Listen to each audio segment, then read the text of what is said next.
Salut à tous, c'est Jérôme, ravi de vous retrouver pour un nouvel épisode de GoWDW, le podcast qui vous aide à préparer votre séjour à Walt Disney World. Et souvent, quand on va à Walt Disney World, on en profite pour aller regarder ce qui se fait ailleurs aussi dans d'autres parcs d'attractions.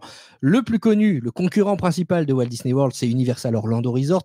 Mais en Floride et du côté d'Orlando, il y a plein de parcs d'attractions et notamment SeaWorld, Busch Gardens, Discovery Cove. Et c'est de cela qu'on va parler aujourd'hui. On entame une série finalement de ce qu'il y a à voir autour de Walt Disney World, puisque dans 15 jours, on aura aussi un autre épisode consacré à d'autres parcs encore à découvrir. Mais aujourd'hui, on s'intéresse véritablement à SeaWorld, Busch Gardens et Discovery Cove. C'est parti. Go WDW, le podcast. I only hope that we never lose sight of one thing, that it was all started by a mouse.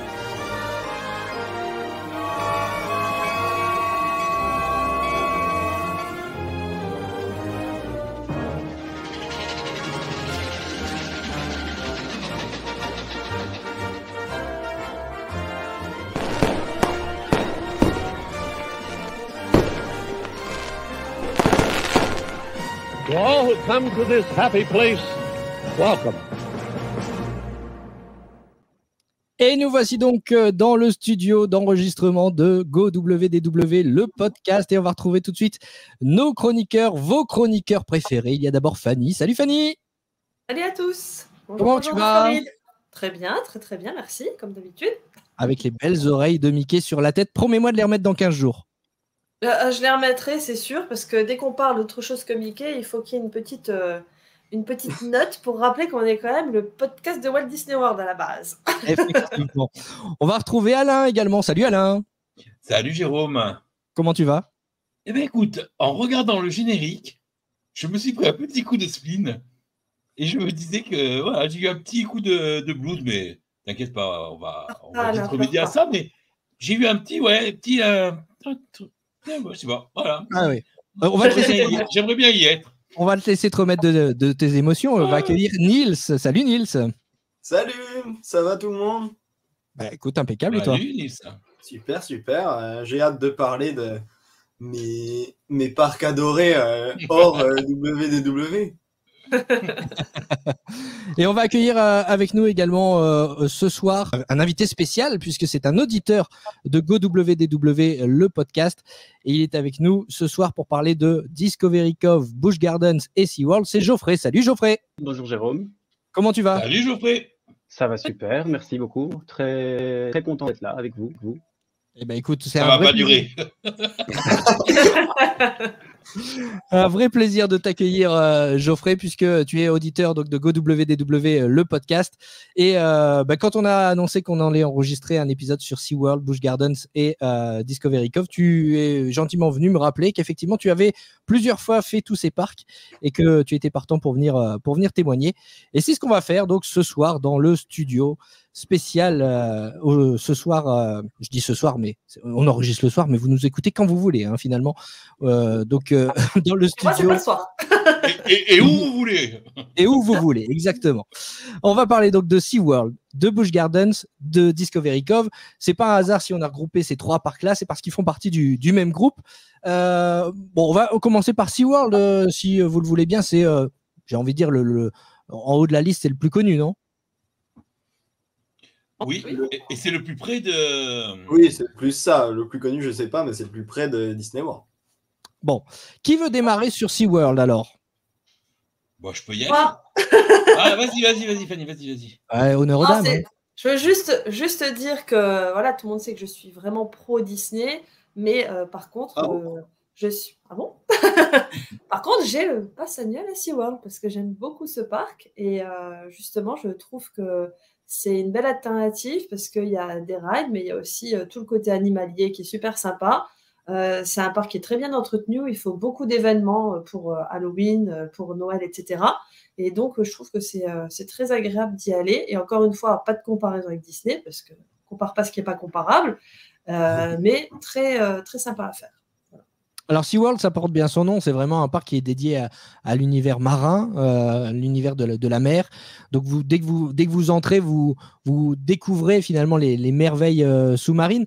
Juste, je vais faire un petit disclaimer en introduction de cet épisode.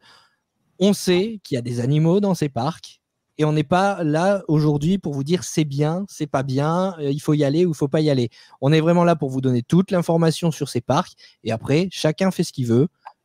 On y va pas, mais en tout cas, nous, on est vraiment là pour vous apporter l'information sur ces parcs et vous dire ce qu'il y a à y voir. En l'occurrence, SeaWorld, Fanny, donc toi, tu dis que tu es passe annuel, donc tu y vas régulièrement. C'est un beau mélange entre le parc animalier, le monde sous-marin et les attractions, justement.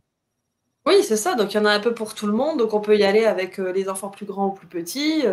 Et puis, c'est agréable pour tout le monde. Après, juste pour revenir pour les animaux, comme tu disais, aujourd'hui, il y a eu beaucoup de polémiques il y a des années en arrière, mais aujourd'hui, ils sont vraiment basés sur l'écologie, sur la sauvegarde des espèces.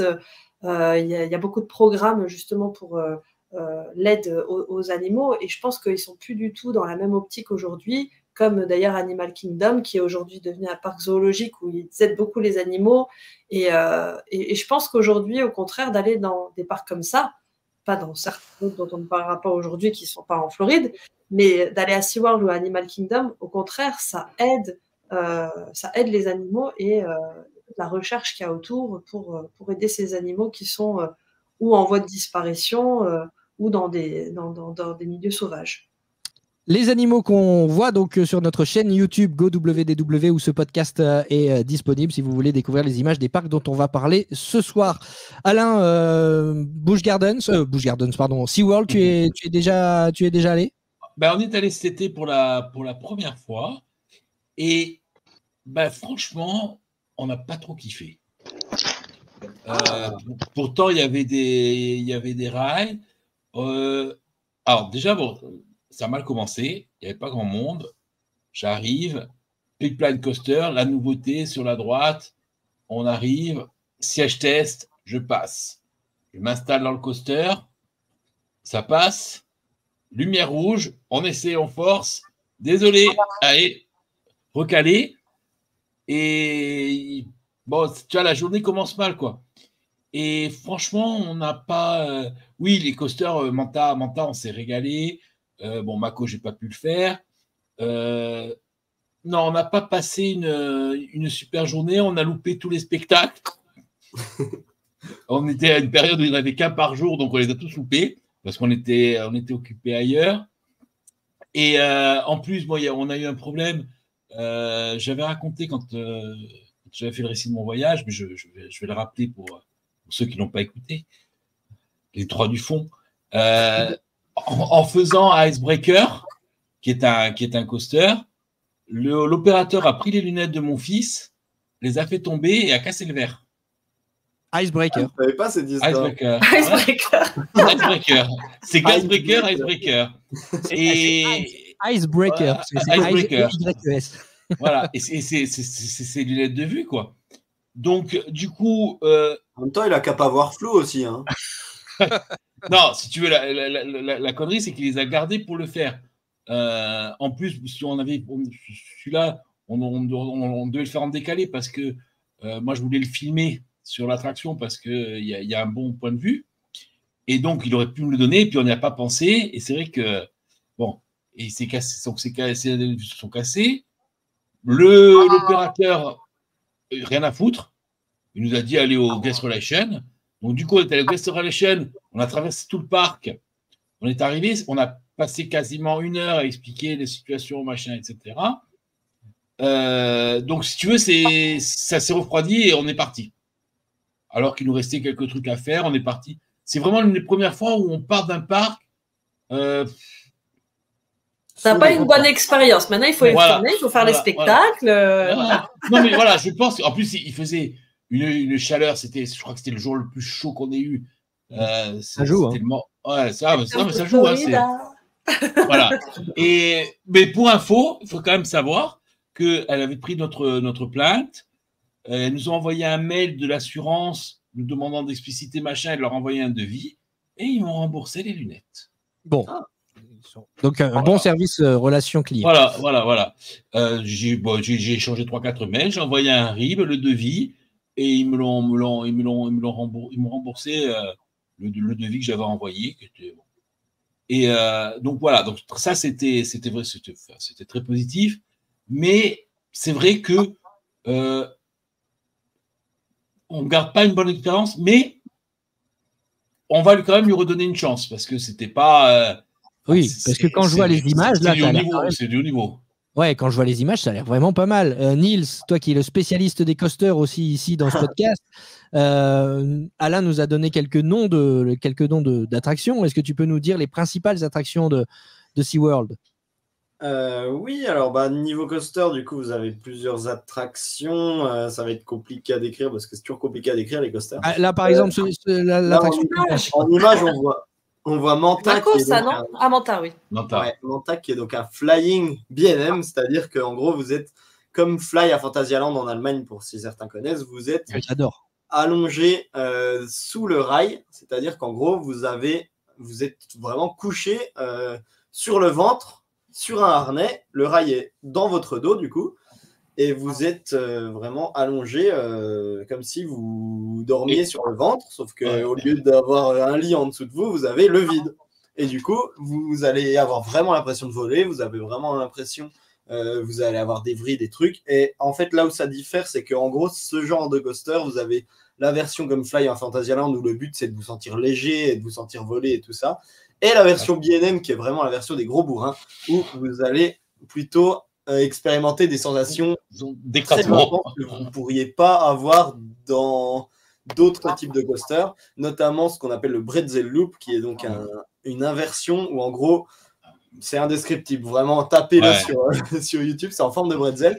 Et vous allez avoir un moment où vous allez vous retourner avec le train et vous retrouver sur le dos à prendre des jets positifs, c'est-à-dire à faire plusieurs fois votre poids tout en étant couché sur le dos, ce que votre cerveau ne comprend absolument pas, parce que pour votre cerveau, être couché sur le dos, c'est je me repose, je dors, je fais la sieste. Alors que là, vous êtes dans une situation comme dans un vrai coaster assis, c'est-à-dire que vous prenez plein de jets, vous prenez plein de fois votre poids sur votre dos. Donc, ça fait une sensation hyper intense que vous avez probablement jamais ressenti ailleurs. Et c'est vraiment très vénère pour le coup. Donc, ça, c'est Manta. J'ai pris voile noir, moi, sur Manta. Hein. Moi, je pense que c'est le coaster le plus intense que j'ai fait de moi aussi. Et j'en suis à 160. Donc, voilà. Donc, voilà, c'est le plus intense. Je vous coupe, mais Alain, t'es tombé dans les pommes dans Manta? Ouais, j'ai perdu connaissance. Ah oui, quand même. Donc c'est. En plus, moi, plusieurs fois mon poids, c'est déjà 2 fois le poids de 10 en normal. Hein. Donc, forcément, si tu multiplies par 5, ça fait 10. Hein. Et l'enfer, déjà 1, c'est compliqué, alors 10. Et si tu veux, j'ai eu vraiment un sentiment de. Comme si j'avais un éléphant sur moi, quoi. Et pouf! Et Lucas aussi, hein, au même endroit. Hein. Ça dure, ça dure. Et si tu veux, alors peut-être que j'en ai eu sur d'autres coasters, mais là, je l'ai senti venir. Tu vois, je l'ai. Oui, ça pardonne pas. Ouais, mais attention, mais par contre, c'est une super expérience. Hein. C'est vraiment. Oui, ça a l'air, ça donne envie. C'est vraiment le genre de phrase que seuls les coaster fans peuvent dire. C'est vraiment. Génial. Franchement, j'ai eu un éléphant sur le dos. Mais non. J'ai perdu connaissance, j'ai vomi en sortant. C'était génial. Vraiment.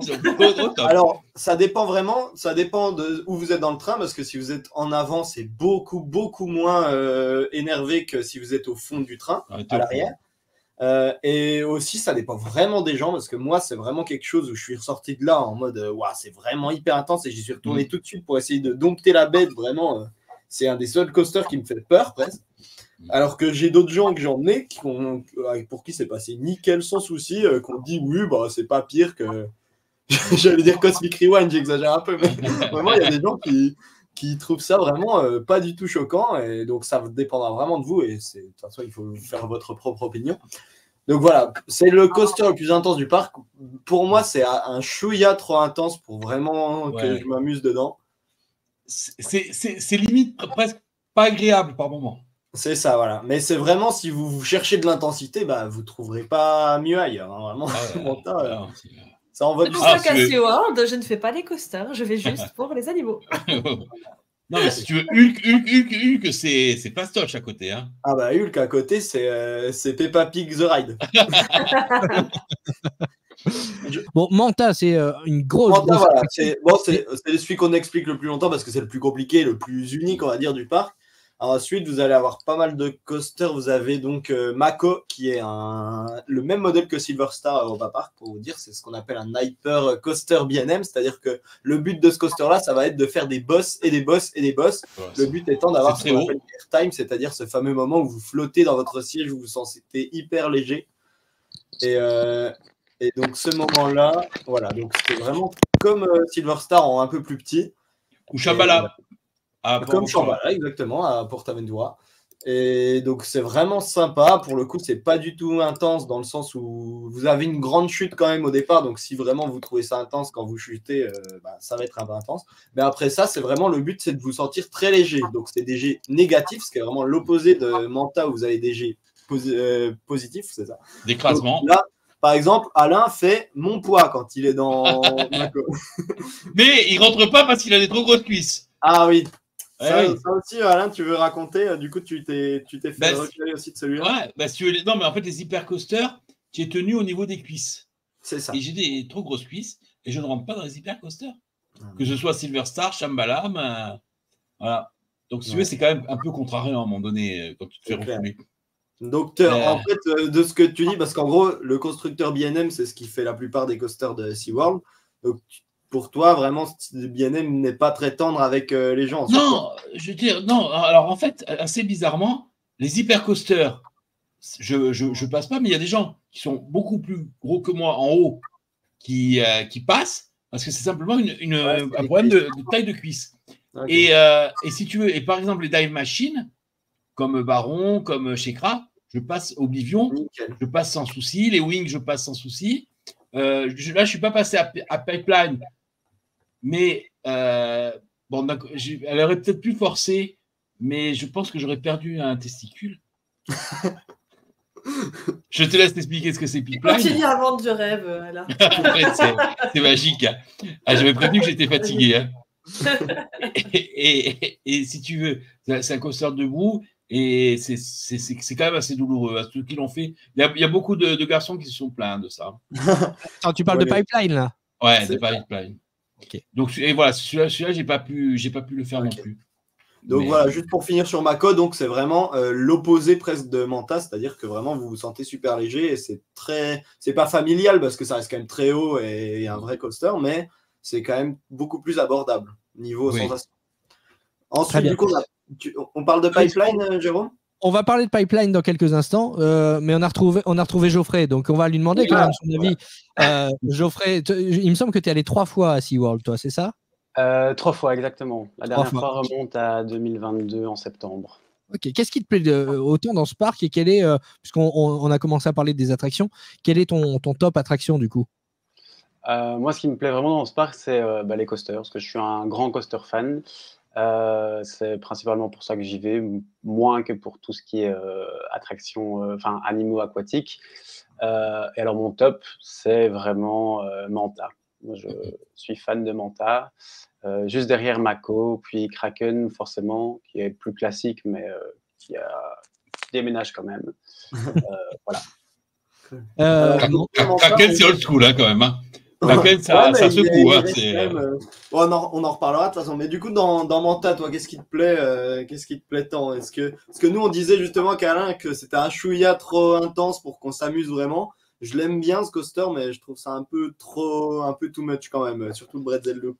Ouais, moi, c'est le Bretzel Loop, je suis fan absolu. Je crois que c'est mon inversion préférée sur tout coaster confondu. Donc, c'est vraiment le truc qui envoie une bonne dose de G. Là, t'es servi. Voilà. Donc, et puis la position flying. Quoique le seul truc qui me dérange, c'est que parfois, les opérations sont vraiment pas terribles et on patiente sur les freins de fin de parcours pendant 5-10 minutes dans cette position qui n'est pas toujours confortable. Et c'est le Mordor en plus. Quand c'est le Mordor en août, je te dis pas. Hein. Tu dis, tu pourrais mettre un peu d'ombre, hein, Coco. Hein. Et pour faire le parallèle, par exemple, avec Fly à Phantasialand, où directement on est remis en position normale à la fin du parcours, ça c'est vraiment beaucoup plus fluide et beaucoup plus agréable. c'est sûr. La fin. Ah non, Fly, c'est exceptionnel. Fly, c'est la Rolls-Royce des coasters. Mais globalement, à SeaWorld, moi, j'ai pas trouvé les opérations terribles. Hein. Alors, pour leur défense, il y a quand même très rarement du monde, genre très très rarement du monde. Et du coup, ils n'ont pas trop l'habitude de se prendre le feu et de se dépêcher vraiment. Typiquement, Manta, il y a une gare en deux, un peu comme Big Thunder Mountain. Vous avez 2 gares en gros. Enfin, vous pouvez charger 2 trains en même temps qui partent les uns après les autres. Et c'est jamais le cas. Vraiment, j'ai jamais vu les 2 gares tourner en même temps. Il y avait vraiment toujours qu'une seule en même temps. Et pour ceux qui me suivent sur GoWDW sur la chaîne YouTube, j'ai mis une image là de ce qu'est un Bretzel Loop du coup. Et quand on a une vidéo on-ride, parce qu'en on-ride c'est beaucoup plus clair. Parce que Pardon, je te mets dans le je vais essayer de trouver ça, ne t'inquiète pas. Écoute, je vais revenir au studio tranquillement et puis je vais essayer de trouver une vidéo. Oh là là, je vais être obligé de meubler. Alors, parle-nous. Pour en revenir aux opérations, il y avait un truc qu'on voulait absolument faire et qu'on n'a pas pu faire du coup, puisqu'en plus la journée a été cotée, c'est Infinity Fall. Les bouées qu'on voit actuellement sur le truc, qui ont l'air génial. Il y avait plus d'1 heure de queue, mais le truc c'était 1h30, 1h45, et j'ai compté, il y avait 5 bouées qui tournaient. C'est pas possible. C'est vrai. C'est pas possible. C'est vrai que c'est une des seules attractions vraiment familiales du parc, donc forcément c'est pris d'assaut par les gens qui viennent pour les coasters et par les gens qui viennent pour les animaux. Donc ils devraient un peu se réveiller là-dessus. Ouais, alors que franchement, ça avait l'air mais terrible. Hein. Ça avait l'air vraiment super. Fall, du coup, peut-être on en parlera après, on finit le tour des coasters, je sais pas. Ouais. Ouais, allez-y. Donc voilà, qu'est-ce qu'on a d'autre? Du coup, on a donc on parlait de Kraken. Kraken, c'est donc un floorless, c'est-à-dire qu'en gros, vous n'avez pas de sol sous votre coaster, donc vous avez les pieds qui pendent dans le vide et vous voyez les roues et tout. C'est hyper sympa. C'est le seul floorless que j'avais fait et j'ai adoré ça. C'était vraiment sympa. Tu peux voir les roues et tout. C'est vraiment, si t'es fan de coaster, c'est vraiment fun. Ça reste un coaster très classique et assez vieillot, mais ça vibre pas. C'est assez fluide et c'est vraiment une super expérience. Je vous conseille. Ah, mais je n'avais pas fait. T'es fermé, Kraken. Je confonds. Ah oui, ok. Je confonds. Je l'avais pas fait.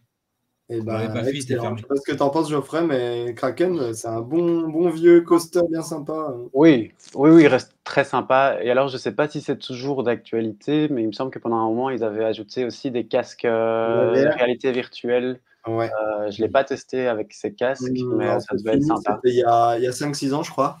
Et pour ils en avaient rajouté partout. Hein. Mako aussi, ouais. Ouais. Mais en fait, ils avaient carrément un ordi dans les sièges, ce qui est vraiment rare quand tu fais de la VR dans les coasters. Et du coup, ça est considéré par beaucoup de gens comme la meilleure expérience VR de parc, parce que vraiment, tu avais une qualité d'image de folie et il paraît que c'était génial. Mais ouais, j'ai pas testé. Ça s'est fini il y a 6-7 ans, donc c'est plus d'actualité. Après, la thématisation est pas, c'est pas Manta pour moi. Ouais, encore que du coup, il y a dans la même zone, vous allez avoir Manta, Mako et Kraken, les 3 coasters dont on a parlé, avec des couleurs légèrement différentes. Kraken est en vert, Mako est en bleu foncé et Manta est en bleu un peu moins foncé. Ce qui fait que du coup, ils s'entrelacent presque. Il y a une zone comme ça coaster que je trouve vraiment chouette, avec plein de rails de couleurs différentes qui se croisent. La coaster line est très belle, hein. Ouais, c'est vraiment très chouette. Avec la tour de chute qui est bien haute. C'est pas une tour de chute, c'est une tour d'observation. Ah ouais. Bon, juste, je vais revenir, Fanny, parce que là, on a les coaster fans qui parlent. Moi, je suis en pause, là. de faire un brunch à 3, là. Toi, tu vas en famille, tu vas avec les enfants, parce que c'est quand même, on a quand même, pour l'instant, on parle de SeaWorld comme étant vraiment un parc pour amateurs de sensations fortes. Oui, mais c'est ce que je disais tout à l'heure. En fait, moi, tout ça, je ne connais pas. Je pense que j'ai jamais fait un ride à SeaWorld de ma vie. Donc, voilà. Donc, j'y vais pour. Ah non, mais c'est impressionnant. Hein. Non, mais voilà, après, il en faut pour tout le monde, encore une fois. Mais c'est ce qui est bien dans ce parc-là, c'est qu'il y en a justement pour tout le monde. Et nous, quand on y va, voilà, mes enfants font des rides avec mon mari et moi, je vais me promener avec le plus petit. Et on va voir les animaux de notre côté. C'est ça qui est bien aussi, c'est qu'on peut y aller en famille. Et puis, ceux qui ont envie de faire les attractions les font. Mais il y a quelque chose à faire à côté. On n'attend pas juste comme ça et on va dans une boutique en attendant que ça se passe. C'est ça qui est intéressant aussi. Quand il y a un grand écart avec les enfants ou qu'on est une grande famille avec les petits, les cousins, etc., Il y a pour les grands, il y a pour les petits, on peut faire des groupes, et ça, je trouve ça assez intéressant. Et donc, voilà, c'est ce qu'on fait. Eux vont faire les rides, moi, je vais me promener voir les animaux. Il y a plein d'activités, il y a plein de spectacles. Oui, c'est ce que j'allais dire. Il y a les spectacles avec les dauphins, les otaries, c'est ça? Il y a les spectacles avec les otaries, les spectacles avec les orques. On peut aller voir les pingouins. Il y a un spectacle avec aussi les animaux de tous les jours, avec des chiens, des chats, etc. Donc, on peut meubler toute une journée avec des tout petits, pendant que les plus grands vont faire les rides, par exemple. Et aussi, comme je disais tout à l'heure, ils font beaucoup d'activités saisonnières. Il y a un magnifique repas de Noël avec le Père Noël à réserver en plus, par exemple. Il y a beaucoup de décorations, il y a beaucoup de spectacles saisonniers. Donc ça, je trouve qu'ils font vraiment un beau boulot par rapport à ça. Voilà, moi, je trouve que c'est un très joli parc. Et on peut y faire beaucoup de choses et ça peut plaire à des gens différents dans un même groupe. Donc c'est ça qui est intéressant. Vous rajoutez une montagne russe familiale. Je ne sais pas si vous en avez parlé parce que comme j'ai été un peu coupé, d'ailleurs, encore désolé pour ça, mais ils vont rajouter une montagne russe plus familiale en lieu et place de Antarctica, qui était un dark ride, qui était somme toute vraiment minable, on va pas se mentir. et ils vont faire un chouette coaster qui est en construction là, ils vont commencer les tests à mon avis dans pas si longtemps, vu que le parcours est bouclé, je pense. Et voilà, ça va être sympa, c'est plus familial, un multi-launch coaster, donc avec plusieurs lancements. Ouais, surtout que cette zone-là, c'était vraiment pour moi le point faible du parc, c'est-à-dire que le parc pour moi, c'est vraiment magnifique. Genre, j'adore me balader dans ce parc, c'est hyper boisé, la théma est vraiment folle. Et Antarctica, c'était ambiance banquise, donc il y avait de la glace en plastique partout et c'était vraiment vieillot. Donc ouais, ça faisait toc. Ouais, c'était vraiment, pour moi, c'était le point noir du parc, tout le reste est vraiment magnifique. Vraiment, moi, c'est un des parcs où je préfère me balader en Floride. Vraiment, c'est un plaisir, ce parc, il est magnifique. Et juste, du coup, je suis bien content qu'ils virent cette zone-là qui était vraiment le point. C'est incroyable parce que moi j'en garde vraiment pas un bon souvenir. Parce que tu as une mauvaise expérience la fois là, c'est tout. Il faut la y aller. Non, mais tout à fait. Et, par contre, j'avais très bien mangé.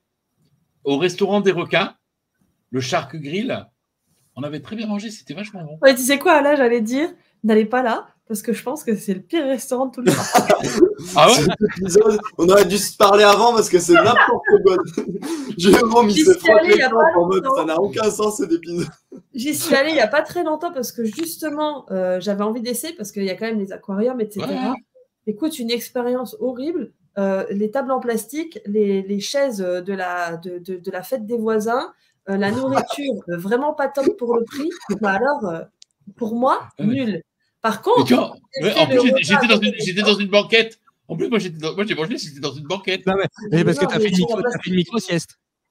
Voilà. Non, c'était dans ton rêve en fait. Bon, bref, j'ai une vidéo. Bon. Oui. Mais c'est le restaurant où tu pointes un requin du doigt et il le tue devant toi pour te le faire manger, c'est ça? Voilà, exactement. Et oui, j'ai fait l'expérience avec les orques, par contre, où c'est juste à côté de leur aquarium. Quand ils ont fini le spectacle, ils vont dans leur bassin et on les voit là. Donc, il n'y a pas de show ni rien. On les voit juste dans leur aquarium et on mange là. Là, c'est très simple, mais par rapport au prix, c'est plus logique. Rapport qualité-prix, c'est mieux. Alors que les requins, j'ai trouvé ça super cher pour ce que c'était. Et moi, c'est pas la meilleure expérience. Et à côté de ça, encore une fois, ce que j'ai vraiment beaucoup aimé, c'est à la saison de Noël, le repas, il y avait un buffet de Noël avec le Père Noël, avec des chansons, avec des décors. Ça, c'était génial aussi. Donc, comme quoi, il y a des expériences différentes. Eh ben, on voit justement les décorations de Noël. C'est vrai qu'on ne rentre pas en profondeur dans cet épisode sur les différents parcs. L'idée, c'est vraiment de vous les présenter, de dégrossir un petit peu les différents parcs pour vous donner une idée et peut-être vous donner envie de les découvrir. Mais on voit effectivement que selon la période où vous y allez, il y a des animations qui diffèrent, et notamment donc, en saison de Noël. Donc, si je résume… juste pour Noël, vite fait, le groupe SeaWorld, pour moi, c'est la meilleure saison Noël de toute la Floride. Ils mettent des guirlandes partout et c'est la nuit, mais c'est juste à tomber par terre sur tous les arbres et tout. Un peu plus Busch Gardens que SeaWorld, pour le coup, on en reparlera, mais Vraiment, c'est magnifique. Les parcs SeaWorld à Noël, vraiment, c'est pour moi, c'est les sapins sur le plan d'eau, les lumières, le show avec la musique. Là, on voit les images, mais c'est toutes ces branches d'arbres guirlandées à fond, même si je viens d'inventer un verbe. C'est vraiment magnifique, quoi. Ouais, non, c'est vrai que ça a l'air très très joli. Ça a l'air très joli. En fait, finalement, voilà, encore une fois, je découvre en même temps que vous, parce que c'est vrai que ce sont des parcs que moi je n'ai pas fait, donc je cherche un petit peu de passe-plat dans cet épisode, mais je découvre en même temps que vous aussi les images. Je me rends compte qu'il y en a pour tous les goûts, pour les amoureux des animaux, pour les amoureux de sensations fortes, pour les familles, puisqu'on l'a dit, il y a plein de choses à voir, plein de spectacles. Il y a Sesame Street Land aussi, qui est la zone pour les plus jeunes. C'est ça ? Il y a des petits jeux interactifs, ils ont une parade avec les personnages. Elle est incroyable, cette parade, elle est magnifique. Elle est très belle, c'est vrai. Ils font danser les gamins et tout, c'est vraiment une des meilleures parades de parc que j'ai vues. C'est pas hyper, ils se sont pas ruinés, hein, mais vraiment l'ambiance et tout. Mais pour les petits, c'est parfait. C'est parfait pour les petits. Il y a une petite zone aussi, une splash zone pour jouer pour les enfants dans l'eau. Donc ça, c'est génial aussi quand vous avez des petits. Voilà, Sésame, c'est super. Mais moi, ce que j'aime bien dans le parc là, c'est qu'il est très, comment on peut dire, familial, on va dire. Et l'ambiance change. Et voilà, on peut faire des rides, on peut faire des spectacles, on peut faire les parades, on peut aller dans le coin des petits. Il y a aussi plein de choses à voir sans que ce soit des spectacles. Donc, par exemple, il y a une nurserie de dauphins où ils mettent les bébés dauphins. Donc là, on va juste les voir et puis voilà, on peut rester juste des heures à regarder des bébés dauphins. Il y a un endroit où on peut aller toucher les raies. Alain, tais-toi. J'ai rien dit. C'est un bassin. Tu touches des raies que tu veux. Hein, c'est pas... Si tu veux toucher des raies, c'est l'endroit. Mais voilà, on peut aller voir les flamants roses. Il y a plein de choses comme ça. Qui sont voilà, c'est un parc, je trouve, quand tu fais pas les rides, qui est très calme. Complètement, ouais, c'est vraiment juste pour se balader. Moi, je le dis haut et fort dans cet épisode, mais je préfère aller à SeaWorld je préfère me balader dans SeaWorld que dans un des parcs Disney seul. Je préfère Disney World en tant que resort, mais en tant que parc, vraiment, tout confondu, je préfère SeaWorld. Alors, tu vois, moi, franchement, quand je vous écoute, j'ai l'impression que j'ai eu la version Wish de SeaWorld. Mais t'es pas allé à SeaWorld, toi, en fait. T'as été où? Je sais pas. Je sais pas parce que. Ah ouais, non, mais franchement. Pourtant, je les ai fait les rides. Enfin, pas tous, mais. Et si tu veux, tu vois, la nurserie. Bon, on est passé à côté de tout, hein. Je veux dire, on est vraiment passé. Ouais, non, on est vraiment passé à côté. Bon, après, il faisait 50 degrés, hein. Ouais, après, ça reste boisé quand même. En fait, il y a une passerelle sur le lac qui est insupportable parce qu'elle est vraiment découverte de fou. Il faudrait mettre 3 ombrelles, ça ferait pas de mal. Mais par contre, il y a plein de chemins boisés assez agréables comme ça. Et en plus, on l'a fait. On l'a fait nous le jour. Tu sais, au bout de 3-4 jours, tu as un gros coup de fatigue à cause du décalage horaire, etc., où tu l'encaisses. Ouais. Et l'excitation retombe un peu et du coup, tu n'as plus de fatigue. Je pense que ça joue aussi. Ça me donne envie d'y aller. Écoutez les amis, on va continuer notre brunch à 4. Fanny, je crois que tu dois nous quitter dans cet épisode. Je suis désolée, je dois partir. De toute façon, j'ai pas encore fait Discovery. C'est sur ma liste, j'ai vraiment envie de le faire. Ça a été prévu plusieurs fois, mais reporté. Covid, enceinte, machin. Et Busch Garden, je l'ai fait il y a plus de 10 ans en arrière, donc je vais pas être vraiment au top pour ça. Il y a un escalateur comme attraction. En tout cas, on a compris que tu conseillais vivement SeaWorld. Merci à toi d'avoir été avec nous aujourd'hui. Merci à vous et puis bonne continuation. Discutez bien de tout ça. Je vous écouterai après. Merci, à bientôt. Si on a des questions, on peut te trouver toujours sur Disney USA. Tu réponds à toutes les questions. Donc, la page Facebook, le compte Instagram, Disney USA. Yes. À bientôt. Salut Fanny. Bye bye. Salut Fanny. Bye.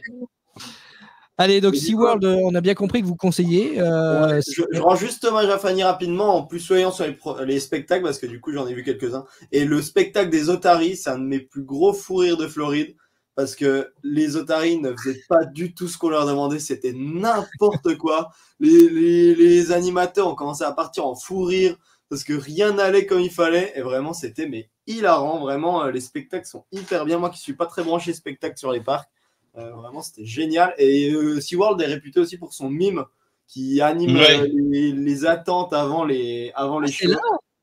Ouais. Ah, mais j'ai vu plein de vidéos sur les réseaux. C'est à SeaWorld qui a ce mime. Il est hilarant, évidemment. Vraiment, le mime, c'est limite mieux avant le spectacle que pendant le spectacle. Et l'ambiance qu'il met là-dedans, mais il y a une ambiance dans ce parc qui est vraiment top et que je retrouve. Le fait qu'il n'y a pas grand monde, le fait qu'il y a des familles, que tout le monde est là pour s'amuser, que personne n'est frustré quand il va à SeaWorld, vraiment, ça n'existe pas. Non, je plaisante. Si, ça existe, j'assure. J'assure, ça existe. Pour toi. Mais parce que là, on dirait de la propagande, mais vraiment, il y a quand moi j'y allais, en tout cas, c'est-à-dire 364 jours par an, il y a une super ambiance dans ce parc. Et vraiment, c'est hyper bon enfant et tout, et autant les shows que les coasters, vraiment, je passe des journées géniales dans ce parc et je vous le recommande chaudement. Après, je regarde les prix, c'est pas donné quand même. 139$ le ticket une journée. Bon, ça descend à 100$ si vous achetez votre ticket sur Internet. Là, il y a une promo. Oui, et sachant que moi, j'avais une fun card, c'est-à-dire un espèce de pass illimité à l'année, qui m'a coûté 120$. Donc, ça dépend un peu. Vous pouvez avoir des offres et tout. Mais, et si tu achètes le billet combo SeaWorld Busch Garden, c'est beaucoup moins cher. Ouais, ça doit être aux alentours des 70-80 le parc. Effectivement, ils incitent quand même à prendre le pass parce qu'effectivement, il n'y a pas grande différence. Par contre, je vois, il y a une offre intéressante. Vous pouvez acheter un package ticket plus nourriture à volonté. Ouais, ça, c'est sympa, ça. Ouais. Une fois par heure. 1h30, je crois. Toutes les heures et demie. Alors, faut savoir que, donc, en gros, qu'est-ce que je veux dire les parcs SeaWorld sont spécialistes dans les promotions. Donc, c'est Puissance Park qui rappelait ça dans son podcast sur Busch Gardens, que je vous conseille si vous voulez aller un peu dans le détail, qui est sorti il y a 2 semaines, où ils disent qu'en fait, il faut s'inscrire au mail, à la mailing list, et au newsletter, parce qu'il y a tout le temps des promos sur la bouffe. Ils peuvent vous offrir ce dining plan où vous mangez toutes les heures et demie en illimité. Ils peuvent vous offrir la moitié du prix de la place. Enfin, c'est vraiment, il y a des offres tout le temps. Donc, si vous prévoyez un voyage, le bon plan, c'est de vous inscrire à la newsletter et de prendre une réduction qui vient à un moment, parce que vraiment, là, typiquement, moi, j'avais donc cette fun card à 120$, machin. Ils veulent que je la renouvelle là, parce qu'ils pensent que je suis encore en Floride. Et là, pour me faire renouveler, ils m'ont offert les parcs aquatiques du groupe. Donc, je peux, si je prends la fun card, j'ai le prix juste pour SeaWorld et je peux aller dans tous les parcs aquatiques. Donc, c'est le genre de promo vraiment sympa qui vaut le coup. Et sur Attraction Ticket, il y a des combos avec Universal qui sont quand même assez intéressants. Où tu as 15 jours. Geoffrey, t'en avais profité, toi? Oui, j'ai pris 2 combos différents, 2 années différentes. Une fois, comme dit Alain, sur Attraction Ticket, un combo de 14 jours, je pense, Universal, SeaWorld, Busch Garden, je crois que c'est tout. Et alors, moi, quand j'ai pris, justement, on en parlera peut-être après, mais mes billets pour Discovery Cove, j'ai bénéficié d'une grosse promo qui donnait, en fait, pour le même prix, l'accès pendant 14 jours aussi à SeaWorld, à Busch Garden, au parc aquatique de SeaWorld, Aquatica, et pour gratuitement, et même le parking était compris. Tout à fait. En voiture, donc ça vaut la peine et ça permet de réduire un peu la frustration de coût de Discovery Cove.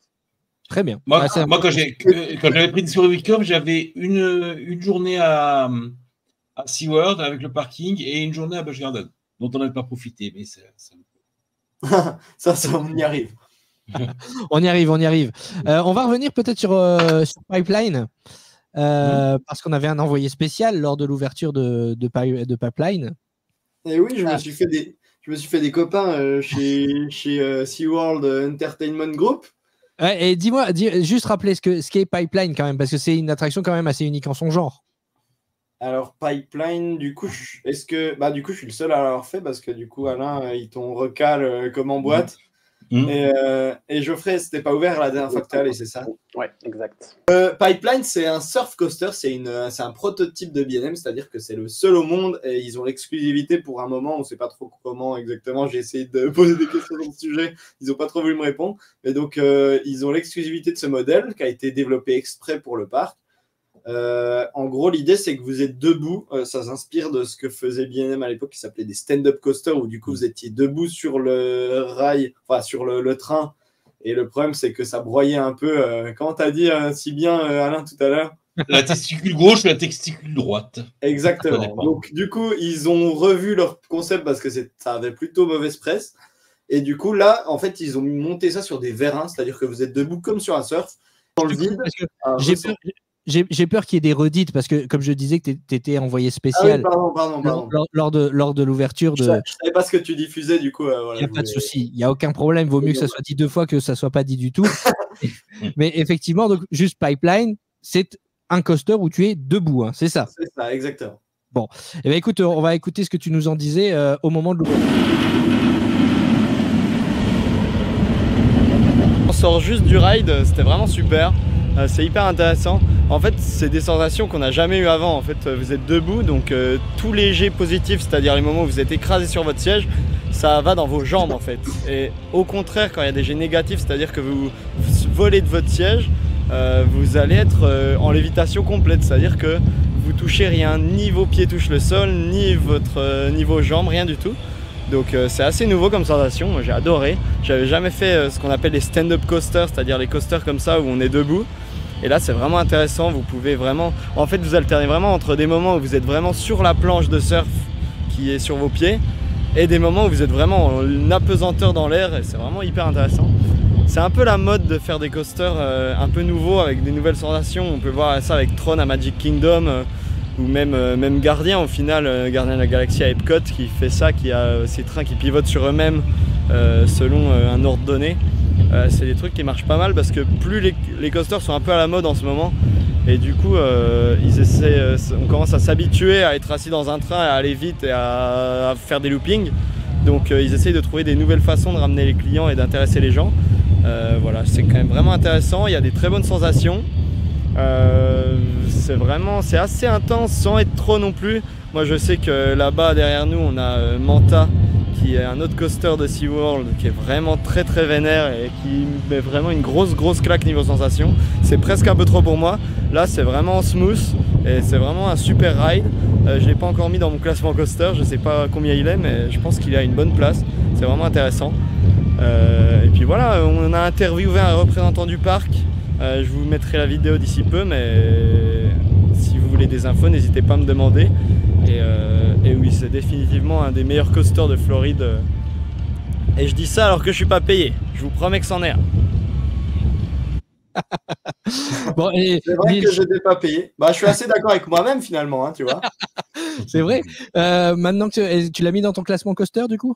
Ouais, je regardais justement et là j'ai bien du mal à le trouver, je ne sais pas où il est. Ah, c'est qu'il n'est pas très bien classé alors. Il a disparu. Il est horrible. C'est le pire. Non, il doit être là, je ne l'ai pas dans ma liste parce que j'ai oublié de le noter tout simplement. Mais il doit être il doit être dans le top 15, je pense. Ah ouais, quand même. Ah ouais. Et je pense que moi, j'ai pu le faire qu'une fois du coup parce qu'on a été très gentiment invité au Media Day, c'est-à-dire que du coup, on était avec la presse et tout, donc on avait droit à un ride chacun. Mais je pense que c'est un ride qui gagne beaucoup à se faire re-rider parce que du coup, si vous connaissez les courbes et tout, vous pouvez beaucoup plus vous amuser à faire du surf vraiment, à plier un peu les jambes et tout pour prendre les vagues entre guillemets. Et je pense que ça vaut vraiment le coup de le refaire et j'ai vraiment hâte de me le refaire, ce petit coaster. Très très bien, parfait. Lucas avait pas kiffé. Ah ouais? Ouais, ok. Bah, de toute façon, Alain, c'est bon, hein, on a compris. Ouais, SeaWorld. On dirait dans la vidéo les Golans. Nils, tu disais dans la vidéo que tu avais eu l'occasion de rencontrer l'un des représentants du parc. Ouais, c'est ça. Alors, dis-nous un petit peu. Ouais, en gros, j'ai rencontré le responsable attraction, je crois, de SeaWorld, qui était dispo pour se faire interviewer à l'époque. Et j'avais posé quelques questions. Du coup, il faut savoir que, par exemple, le groupe SeaWorld, donc Busch Gardens et tout ça, sont très, très amis avec B&M, qui est donc un constructeur de coaster qui a fait, entre autres, Silver Star, Europa Park, ce genre de choses. On reconnaît très vite les B&M parce qu'ils ont ce rail très rectangle. Ils ont fait Hulk aussi à Universal, tout ça. Et donc, je leur ai demandé pourquoi toujours B&M encore et toujours B&M et pourquoi d'où leur vient cette relation et pourquoi avoir encore choisi B&M pour ça, pour ce coaster. Et voilà. Oui, on entretient d'excellentes relations de travail avec B&M. Il s'agit de nos 4e montagnes russes B&M ici au parc. Ils ont été un partenaire fantastique pour SeaWorld. Travailler avec eux, ça a été finalement une évidence et on est toujours prêt à travailler sur un prototype d'attraction. Ils ont réalisé cette attraction unique et incroyable. Et ça bosse dans ce podcast. Attendons, on a des employés spéciaux. On a du doublage et tout. Je me demande qui a doublé. Je reconnais pas la voix, mais il a vraiment fait un travail incroyable. Non, mais voilà, il a dit qu'il me remerciait aussi pour pour les thunes. J'ai bien entendu. Thank you for all the fish, il a dit, parce que c'est Sylvain. Et parce qu'on est aussi un média et un podcast engagé, je crois que tu lui as posé une autre question aussi. Oui, j'ai demandé parce qu'on voit que tous les ans en ce moment, SeaWorld ouvre coaster sur coaster. Donc, ce que tout le monde se demande, c'est est-ce qu'ils vont calmer sur les animaux, sachant que. Donc, ma question, c'était est-ce que vous ouvrez autant de coasters pour essayer de pallier et essayer de calmer un peu sur les animaux? Est-ce qu'à long terme, votre but, c'est d'arrêter l'exploitation d'animaux qui est de plus en plus mal vue? Moi, le nombre de gens qui m'ont dit je ne vais pas à SeaWorld à cause des animaux, ce que je peux complètement comprendre. Donc, j'ai demandé ça et on regarde ce qui nous a répondu sur cette question-là. Ça va pas plaire à tout le monde. On accorde une grande importance aux expériences de tous nos clients, qu'ils viennent pour monter dans une attraction, voir un animal, organiser des événements ou des spectacles. Et on a également investi beaucoup ces dernières années dans les zones pour nos animaux. On a refait l'habitat des dauphins, l'habitat des lions de mer, la zone de rencontre avec les requins. On a investi beaucoup d'argent pour nos animaux. On vient même d'ouvrir notre centre de sauvetage des coraux. C'est l'un des seuls centres où on peut réellement voir des coraux repoussés pour être replantés dans la nature. On est donc vraiment dans notre mission à 100%, montrer ici à nos visiteurs ce qu'on sauvegarde ailleurs dans la nature. Mais il faut savoir que les attractions attirent également dans le parc des gens qui n'étaient peut-être pas venus ici avant ou qui n'étaient peut-être pas allés à SeaWorld depuis longtemps. Donc ajouter ces attractions, mais aussi vivre l'expérience des animaux, c'est une excellente combinaison et nos invités adorent ça. Et on entend le petit all right qui va bien à la fin de Yeah. Oh yeah. Merci à toi d'avoir eu cette opportunité. Tu as eu cette opportunité de. Ouais. Donc voilà, je voudrais juste nuancer ce qu'il dit. En gros, vous faites votre propre avis. Ce que disait Fanny, c'est justement la force du parc. Pour moi aussi, c'est qu'il y a cette double facette vraiment famille et aussi très sensationnelle. On sent Alain qui fatigue sur SeaWorld. Mais et en fait, alors vous voyez, on peut voir, on peut voir ça comme de la propagande. C'est pas forcément vrai ce qu'ils racontent et tout. En tout cas, SeaWorld, ce qui est sûr, c'est que niveau communication, le budget est vraiment multiplié parce qu'ils font que rabâcher à tout le monde qu'ils sauvent plein d'animaux et tout ça. Est-ce que vous considérez ça comme vrai ou faux? Ça, c'est vous qui voyez, c'est votre avis à vous. Mais c'est vrai que et on peut aussi se demander est-ce qu'ils vous comptent vraiment. Pour moi, c'est un peu la réponse officielle qu'il nous a donnée. Et pour moi, c'est évident que SeaWorld investit en masse dans les coasters parce qu'ils redoutent qu'un jour, il y ait une loi qui tombe et qu'ils puissent plus se servir d'animaux. C'est déjà le cas en Europe, hein. Marineland Ferme. C'est clair. Donc voilà, à mon avis, la réponse qu'il m'a donnée, c'est la réponse officielle, c'est-à-dire pas du tout, tout va bien, on est très heureux avec nos animaux. Mais moi, de mon point de vue, si je peux me permettre de donner un point de vue un peu extérieur, je pense que c'est un peu du pipeau et que oui, s'ils ouvrent, parce que là, en ce moment, ils ouvrent vraiment un coaster par an, et c'est vraiment un des seuls parcs qui font ça avec peut-être Energylandia, ça n'a aucun sens. En plus, B&M, c'est une des boîtes les plus chères pour faire des coasters, donc acheter un B&M par an, ça doit coûter un fric monstre. Donc moi, je vois un peu ça comme de la panique du côté de SeaWorld. Mais après, c'est vraiment mon ressenti personnel et peut-être qu'il a complètement raison et qu'ils n'ont pas du tout l'intention d'arrêter les animaux. En tout cas, je te confirme que le budget communication fonctionne bien. Ils ont été très réactifs. Je leur ai demandé des images pour illustrer ce podcast. Ils me les ont fait parvenir dans les 24 heures. J'avais les images, donc merci à eux. Même nous, moi j'ai envoyé juste un mail en mode on a ce podcast là, on a un peu écouté, est-ce qu'on peut aller au Media Day gratos? Ils m'ont dit pas de souci, machin et tout. Alors que vraiment, j'ai eu à fournir 0 chiffre, rien du tout, vraiment très ouvert. Là-dessus, vraiment, j'ai la carte de visite du gars des médias, donc on y retourne quand tu veux, Jérôme. Tu me demandes, tu me payes l'avion juste, petit détail, et j'y vais sans souci. Impeccable. Bon, on va prendre l'avion ou plutôt la voiture parce que c'est pas si loin et on va aller direction un autre parc qui est du même groupe. Du coup, c'est Busch Gardens. Là, il faut faire un petit peu de route pour aller à Busch Gardens. C'est à Tampa. Geoffrey, tiens, alors autant je disais tout à l'heure, tu es allé à SeaWorld 3 fois. Busch Gardens, tu l'as fait combien de fois? Je l'ai fait 2 fois et alors grosse déception, je devais le faire lors de mon dernier voyage, donc en septembre 2022 et finalement je l'ai pas fait. Donc Alain va se moquer de moi à mon avis, mais j'ai raté Iron Gwazi que j'attendais tout particulièrement. Le drame. Là c'est le drame.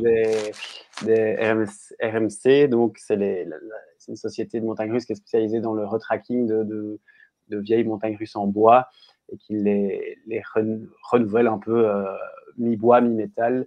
Et c'est vrai qu'en général, pour l'avoir fait quelques-uns, c'est des coasters qui arrachent de dingue. Et c'est vrai que c'est une grosse frustration, mais la météo n'était pas terrible, donc on a annulé notre visite. Mais donc, j'y été 2 fois, en 2014 et en 2017. Est-ce que tu peux nous présenter en quelques mots ce parc en parlant à ceux qui ne le connaissent absolument pas? L'idée, c'est vraiment de dégrossir. C'est quoi ce parc? C'est quoi Busch Gardens? Alors, Busch Gardens, donc, c'est à Tampa, donc c'est à 1h30 de route, plus ou moins d'Orlando. C'est un parc qui est très, très grand. Je crois même qu'après Animal Kingdom, c'est le parc le plus grand de Floride. Il est très chouette à faire parce qu'il y a énormément de coasters et des très bons coasters. Pour les fans comme nous, je pense ça vaut vraiment le coup de faire la route.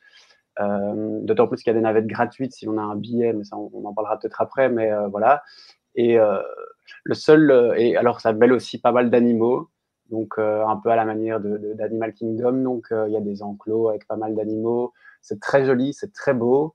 On voit que les animaux sont heureux. Donc, c'est pas un zoo avec des montagnes russes. C'est vraiment un chouette parc animalier, un peu comme Animal Kingdom au final, avec en plus quelques très, très bons coasters dans ce qui se fait de mieux à travers la planète, je pense. Le seul défaut pour moi de ce parc, c'est qu'il est très grand. Et alors, c'est un parc qui est disposé en un espèce d'énorme anneau, un peu à la manière de PortAventura pour Alain, qui j'écoute et qui aime beaucoup ce parc, je pense. Ouais, passion. Voilà. Moi, j'ai été 2-3 fois, j'ai adoré. Ben voilà. Le seul défaut, c'est donc ce système d'anneaux, en fait, de la manière dont le parc est construit, qui fait qu'en général, pour passer d'un chouette endroit à l'autre, il faut beaucoup marcher et alors il faut faire vraiment les choses dans l'ordre où elles se présentent. Sinon, on fait énormément de kilomètres, d'autant plus que l'anneau est très très grand. Ouais. Sinon, il faut prévoir le réchaud à gaz, la tente, le sac de couchage et camper.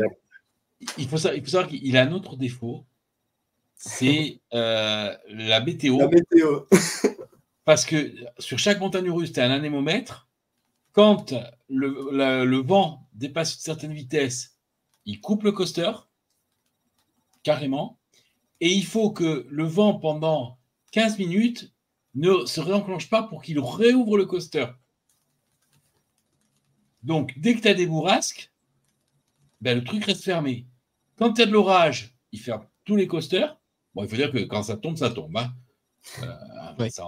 Là, ça envoie des seaux d'eau. Hein. Tu as l'impression que tu as un type qui te jette de l'eau. Hein. Mais donc, du coup, les coasters ferment beaucoup et tous les coasters ferment. On a vu Iron Gwazi il y a quelques instants. Alors, Iron Gwazi, tu vas nous en parler quand même. Nils, je te laisse l'honneur. Non, mais juste pour revenir, je voulais dire un truc et je sais plus.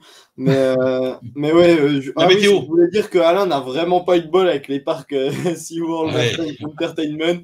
Parce que le pauvre, le jour, tu nous raconteras après, mais vraiment, tu n'as pas pu faire grand-chose pendant ta visite. Moi, c'est vrai que ce truc, l'orage, j'ai eu beaucoup de problèmes avec les orages en Floride, pas seulement à Busch Gardens, mais aussi beaucoup à Universal et tout. Par contre, cette histoire d'anémomètre, je ne savais pas. Tiens, j'apprends toujours des choses. Moi non plus. Et moi, ça n'a jamais été un problème pendant mes visites. J'ai dû y aller 5 fois, 6 fois peut-être. Et j'ai jamais eu de problème à ce niveau-là. Et voilà. Mais du coup, Iron Gwazi. Alors. Allez, Iron Gwazi, et après on enchaînera sur Cobra, dont on voit quelques images aussi là. C'est ça. Un petit talent, ouais. Mais avant, c'était Cobra Hackers. Bref, du coup, Iron Gwazi, oui, donc c'est ça. C'est une vieille montagne russe en bois horrible qui faisait mal au dos et qui avait très mal vieilli, qui s'appelait Gwazi. que du coup, quand on a des sous et qu'on a une vieille montagne russe, soit on le rase pour en faire une production massive de Mikado, soit on appelle RMC. RMC, c'est donc, comme tu le disais si bien, une boîte qui prend votre vieux coaster et qui le transforme en or. Ouais. Et ça a tellement bien marché que dans le classement des meilleurs coasters du monde de Captain Coaster, qui est une des plus grosses références, il est 2e mondial, Iron Gwazi, depuis qu'il a rouvert, tellement il est quali. C'est vraiment un super coaster. Donc vous allez avoir des inversions, c'est ce qu'on appelle une montagne russe hybride. Je crois qu'il y a un débat sur ce terme, mais enfin bref, on ne va pas rentrer dans les détails. C'était un dueling, je pense, avant, hein, en bois. Oui, c'est ça, un dueling, tu as raison. Donc, vous en parliez dans l'épisode. Ouais. Jérôme, si tu as bien écouté l'épisode universel, c'est quoi un dueling? Alors, un dueling, c'est quand il y a 2 trains qui partent en même temps et qui font un peu la course, en fait, finalement. Exactement. Wow. Il n'est pas que doubleur professionnel. Hein. Fous-toi de moi. Et donc, du coup, l'idée de RMC, c'est qu'ils reprennent des bases en bois du coaster d'origine. Ils rasent des trucs, ils gardent des trucs et ils vont faire un tout nouveau coaster avec en rajoutant de la structure en métal aussi, ce qui explique le nom d'hybride, c'est-à-dire que vous avez du métal et du bois.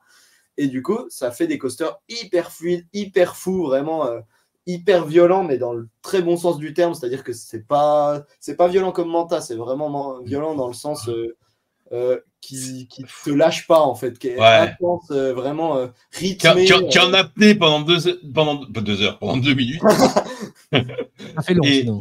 Ouais, si tu veux, et tu enchaînes, il n'y a pas de répit. C'est vraiment le. Ah non, c'est une expérience. Et ils ont une façon de tordre les rails. Leurs rails, ils sont super beaux, ils sont tordus. On a presque l'impression des barres de carambar que tu tords dans tous les sens. Et franchement, c'est un truc de.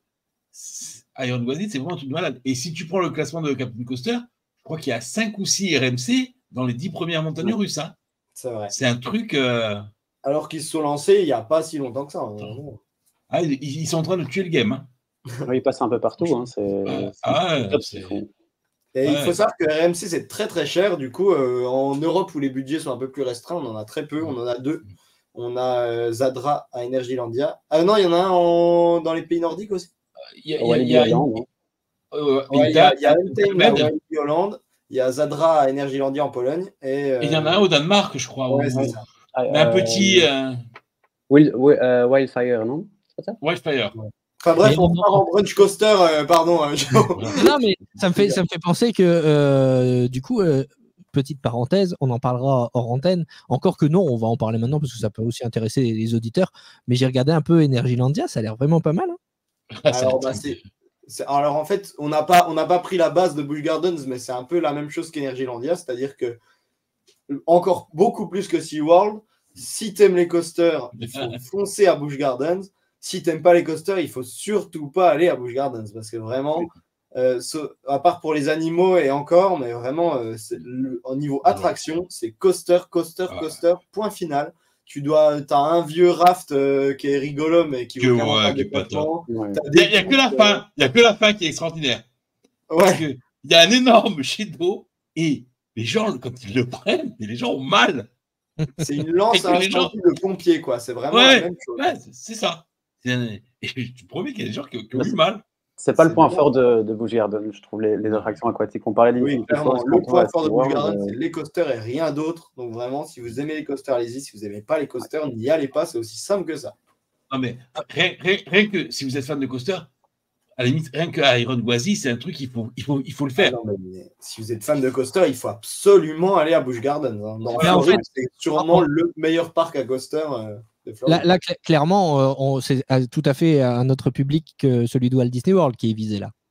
Ah oui. Oui et non, parce que moi, je suis le public de Disney World et des coasters. Hein. Oui. C'est mais c'est pas les familles en tout cas. Enfin, ils ouvrent quand même de temps en temps un petit coaster familial aussi, comme ils ont fait avec Contractors et comme ils feront l'année prochaine avec un suspendu flying, je sais pas quoi. Suspendu, je crois. Phoenix quelque chose. Phoenix Rising, je pense. Ouais. Rise of C'est the bizarre parce Phoenix, qu'ils en ont déjà un, donc vraiment, on arrive aux absurdités d'Energylandia qui ont genre 3 familles boomerang, je crois, comme ça. Enfin bref, c'est un autre sujet, mais on s'égare. Sur les billets d'entrée, on est au même prix qu'à SeaWorld, hein, Busch Gardens. Exactement, oui, c'est le même groupe et c'est les mêmes prix et c'est le même délire. Pour la bouffe, c'est pareil. Pour tout, c'est pareil. Et vous avez une navette gratuite depuis SeaWorld pour Busch Gardens. Voilà, et quelques arrêts dans d'autres endroits, comme par exemple Old Town et tout. Sachant que moi, cette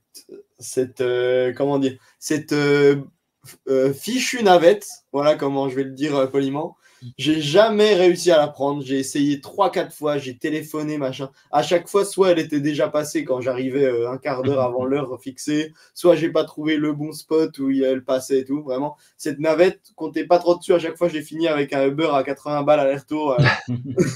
J'ai essayé une fois et j'ai peut-être eu de la chance du coup et je l'ai trouvé. Le seul moi, je pense que c'est défaut... moi qui ai pas eu de chance parce que j'ai des potes qui l'ont eu et tout. Donc, elle se réserve, elle se prend comme ça à la volée? Alors, il y a un site, en fait, c'est la compagnie Mears qui fait ça. Et pour tout billet acheté pour Busch Gardens, en fait, on peut prendre gratuitement la navette aller-retour, comme disait Alain, au départ de SeaWorld. Moi, je l'ai fait. Le seul défaut, c'est que le parc fermait, le jour où j'étais, le parc fermait, je crois, à 20h ou 21h, et que la navette retour quittait le parc à 18h. Donc ça, c'est un peu frustrant. Bon, après, j'avais fait tout ce que je voulais et plusieurs fois parce qu'il n'y avait pas beaucoup de monde, mais c'est un peu frustrant de ne pas pouvoir rester jusqu'à la fermeture du parc. Bien, bien. Ce qu'on voit aussi à l'image, là, pour ceux qui nous suivent sur notre chaîne YouTube GoWDW, c'est un safari. On comparait tout à l'heure Busch Gardens un peu avec Animal Kingdom en termes de taille. Il y a aussi effectivement cette zone, cette réserve naturelle où on peut croiser les animaux. À la différence avec Kilimanjaro Safari et Animal Kingdom, c'est que là, on les approche vraiment de très près. On peut nourrir les girafes, par exemple. Hein. C'est le Serengeti Safari, c'est ça? Ouais, mais c'est un supplément. Hein. Oui, c'est à payer en plus si tu veux être dans un truc comme ça pour nourrir les animaux. T'as un petit train vraiment super sympa qui fait le tour de cette plaine. C'est assez long, mais c'est assez sympa, vraiment. Attends, qu'est-ce qui est payant? Le safari ou le fait de nourrir les girafes? Les deux sont payants. Oui, les deux. Voilà. Je crois que le pack inclut de nourrir les girafes directement. Je crois pas qu'il y ait deux. Parce que j'ai vu que tu pouvais aussi survoler le safari en téléphérique. Ça, c'est payant aussi? Oui, alors ça vient de rouvrir en payant alors que c'est un truc hyper vieux et que c'est un peu ridicule. Mais oui, ça a rouvert en payant. Donc, c'est des espèces de télécabines, des espèces de télésièges comme ça qui étaient fermés pendant très longtemps et qui viennent de rouvrir. On l'a pas vu, ça tournait pas. Hein. Non, ça tournait pas. Ça vient de rouvrir il y a 2-3 mois. Vraiment. Je l'ai fait gratuitement, moi, il me semble, à l'époque. Mais c'est peut-être devenu. Ouais, c'était vraiment une des attractions du parc et une pourrie. Et là, maintenant, ils font payer pour zéro raison. Vraiment, je crois que c'est 5 balles. Par contre, il y a Serengeti Flyer, je crois que ça s'appelle. C'est une espèce de balançoire. Ouais. Hyper haute. Ça, c'est génial. On s'est dégonflé. Ah ouais? On n'est pas très. L'année dernière. Lucas n'est pas très auteur et moi non plus. Donc, Ah bah oui, de toute façon, pas se forcer. Alors, tu n'as pas fait Falcon's Fury? Non, j'ai pas fait Falcon Fury parce et lui non plus. Ça reste, on parle des coasters de Busch Gardens, mais ça reste pour moi quelque chose d'extraordinaire. C'est cette tour de chute libre en fait que Busch Gardens a construit, je crois en 2014 ou 2015. Je l'avais tout juste raté lors de mon premier séjour. Et en fait, ça a la particularité de, voilà, on la voit un peu sur la vidéo là. À gauche, ouais. Ça a la particularité. Et ça, c'est les balançoires. 100 mètres. Oui. Ça te monte à 100 mètres de haut et une fois que tu es en haut, en fait, les sièges se redressent à l'horizontale. Et donc, on est face au sol et on descend de 100 mètres de haut face au sol. Et ça, c'est très, très impressionnant pour l'avoir fait. C'est quand même... on ne fait pas les malins en haut. Ouais. Moi, je ne l'ai pas faite parce qu'elle était fermée toute l'année où j'y étais parce que c'était juste après l'accident à Icon Park dont on parlera peut-être dans 2 semaines. Mais vraiment, ouais, je ne l'ai pas fait parce que du coup, ils ont fermé quasiment toutes les tours de chute du coin pour les inspecter et être sûr que c'était vraiment safe avant de les rouvrir. Donc, elle est souvent fermée. Hein. Je lis sur les groupes qu'elle ferme souvent. Et alors moi, pour la petite anecdote, une des fois où je l'ai faite en 2017, la deuxième fois de la journée, c'était fin de journée, je la fais et on arrive en bas et là, j'entends vraiment un bruit d'une barre de métal comme ça qui tombe sur le sol. Et là, directement dans les haut-parleurs, mesdames, messieurs, nous fermons l'attraction. Et là, je suis content d'être en bas et que ça ait freiné. Donc voilà, mais c'était pas très rassurant. Ouais. Il faut savoir que ce genre de tours de chute sont vraiment, sont vraiment freinés par un système magnétique. Oui. Et que du coup, qu'il y ait n'importe quelle coupure de courant, n'importe quoi, ça freinera dans tous les cas. C'est vraiment... à moins que les aimants n'aimantent plus dans le monde entier d'un coup, magiquement, c'est impossible que vous ne soyez pas freiné. Donc, il n'y a pas à s'inquiéter sur ce genre d'attraction. À ce niveau-là, en tout cas, ça risque rien. Après, bon, voilà, il y a peut-être d'autres éléments qui rentrent en compte. Iron Gwazi. Et après, il y a d'autres coasters quand même qui valent le coup. Hein. Oui. Alors, je sais que Nice est fan de Montou. Ah, j'adore ce coaster. En gros, Montou, si vous connaissez le parc Astérix, c'est Osiris au parc Astérix, mais en 2 fois plus haut et 2 fois plus ample, avec 2 fois plus long. Et quel plaisir. Moi, c'est vraiment mon péché mignon, ce genre de coaster où du coup, vous êtes assis sous le rail et vous faites des inversions et tout. Mais vraiment, ça me lance une décharge de plaisir. J'ai l'impression d'être drogué après ça. C'est vraiment génial. J'adore ça. Alors, moi, j'adore ce genre de coaster. Notamment Katoon à Mirabilandia, c'est un de mes préférés. Black Mamba aussi. Oula, ça fait trop de coasters qui sont pas Montou pour que tu me mettes pas un mais là. Mais non, mais Montou, j'ai vraiment morflé. C'était trop long, c'était trop intense. Au début, c'était bien. Puis à un moment donné, j'ai dit, oh non, il faut qu'ils arrêtent. Hein. Et ça repart. et ça repart, et ça remonte. Et là, tu dis, bon, ben là, il faut descendre. Hein. Monsieur, arrêtez, hein. Monsieur, descendez-moi, hein. Je vais vomir. Et franchement, j'ai morflé dans mon tout. Et tu vois, Katoon, je peux le faire. Enfin, peut-être plus maintenant, mais ça fait un moment que j'ai plus fait. Mais coaster que je peux faire 2-3 fois dans la journée. Mon tout, j'ai fait une fois dans les 2 jours. Hein. Je ne vais pas refaire après le 2e jour. On a bien compris que c'était sensations fortes. Voilà, c'est le parc qu'il faut, si vous aimez les sensations fortes, Busch Gardens, il faut faire l'heure et demie de route pour aller jusque là-bas. Tu en as un qui est très sympa, moi j'ai bien aimé Cheetah Hunt. Oui, très chouette. Alors, c'est anciennement Cobra, c'est ça? Pardon? C'est anciennement Cobra, c'est ça? Non, c'est celui qui est derrière moi. Ouais. Parce que Alain enregistre depuis Busch Gardens, il faut le savoir. Bien sûr, c'est bien connu. D'ailleurs, ton fond d'écran te permet de voir à quoi ressemble Busch Gardens avec du soleil. Ça doit faire bizarre. Oui, parce que moi j'ai pris des trombes d'eau hein, toute la journée. On passait vraiment entre les gouttes. C'était. En plus, on a pris première semaine une chaleur terrible. On va à Tampa, à SeaWorld. Puis on va à Tampa, mais des orages. Non, pardon, à SeaWorld, on avait pris le Mordor aussi. Et à Tampa, mais des trombes d'eau, mais des trucs. Je sais pas, une vidéo où on prenait de la flotte à bloc. Je crois, ouais, si. Si, bah attends, on va. Voilà. On voit là. Ça donne moins envie que le press kit que t'as envoyé. Mais quasiment une demi-heure de ça toutes les heures. Hein. Ah là là. Tu as envie de prendre le dining plan où tu manges toutes les heures et demie, comme ça te. Tu peux, mais en plus, tu vois. Encore, tu es ici la Efteling, il y a leur petite bruine de merde. Bon, tu peux te balader un peu, tu peux regarder.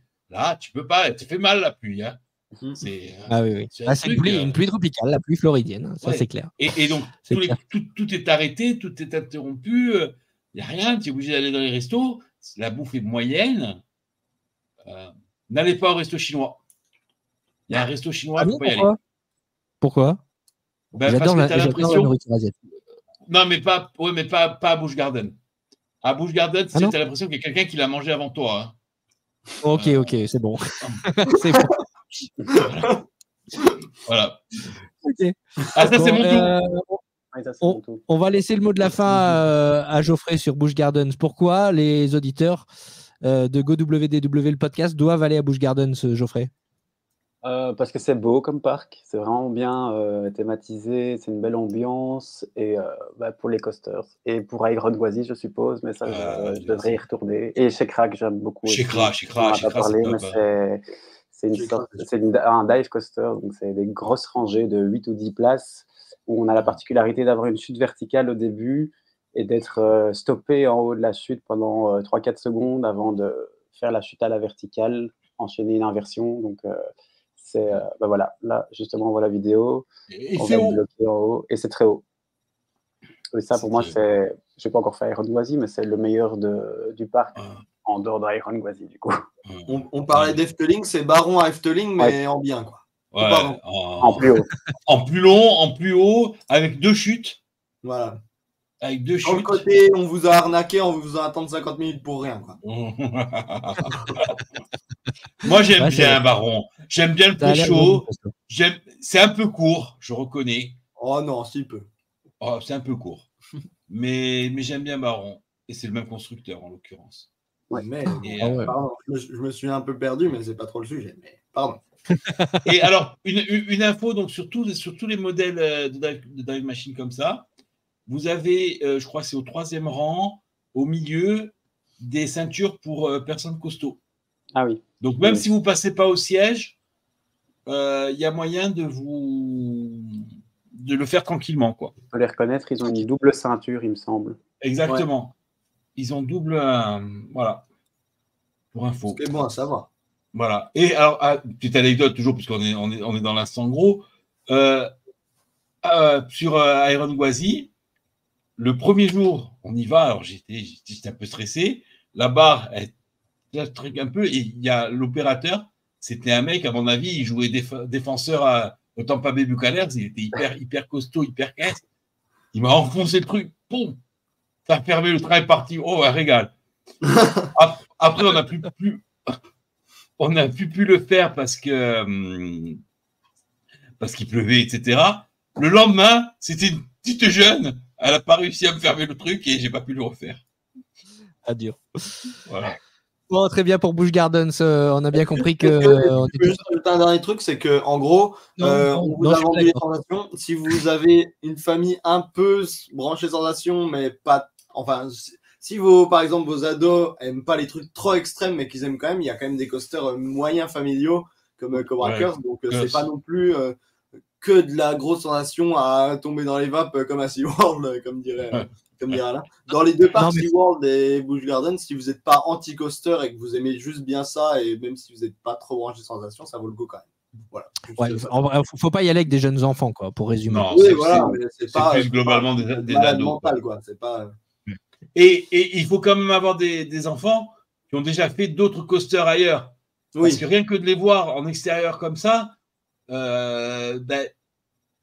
même, bon, ouais, je veux dire, mon tout, quand tu le vois déjà du parking, yo, et Iron Gwazi, il n'est pas si impressionnant que ça. Quand tu le vois tourner, oui. Voilà, mais ouais, quand tu le vois tourner, quand même, tu te dis, bon. C'est costaud. Ouais. Ok, allez, on va terminer avec Discovery Cove, le troisième parc de SeaWorld Entertainment. Alors, je dis parc, mais c'est présenté comme un paradis tropical, Discovery Cove, avec des piscines, des rivières, des récifs tropicaux. Vous avez. Ne vends pas la mèche, parce que moi, j'ai raconté une petite anecdote sur Discovery Cove. Vas-y. On ne savait pas trop ce que c'était. On avait vu qu'on pouvait nager avec les dauphins, mais bon. Donc, déjà, il y a un truc qui est surprenant, c'est que quand tu rentres, donc, ils te fournissent la crème solaire, ils te fournissent les masques, les tubas, les combinaisons. Mais bon, nous, on s'est dit, bon, on ne va pas les prendre, parce que de toute façon, on a le truc qui est plus tard. Donc, on rentre dans la piscine principale, et je vois un petit poisson qui me passe entre les jambes. Et je dis à Lucas, je dis, oh, regarde, il y a un petit poisson. Et on me regarde celui-là. Et là, une raie d'1 mètre. Et en fait, ils ont reconstitué un récif corallien et tu fais du snorkeling. C'est-à-dire que, du coup, on est allé chercher notre masque, notre tuba et tout. Et mais donc, c'était des vrais animaux? C'était des vrais animaux.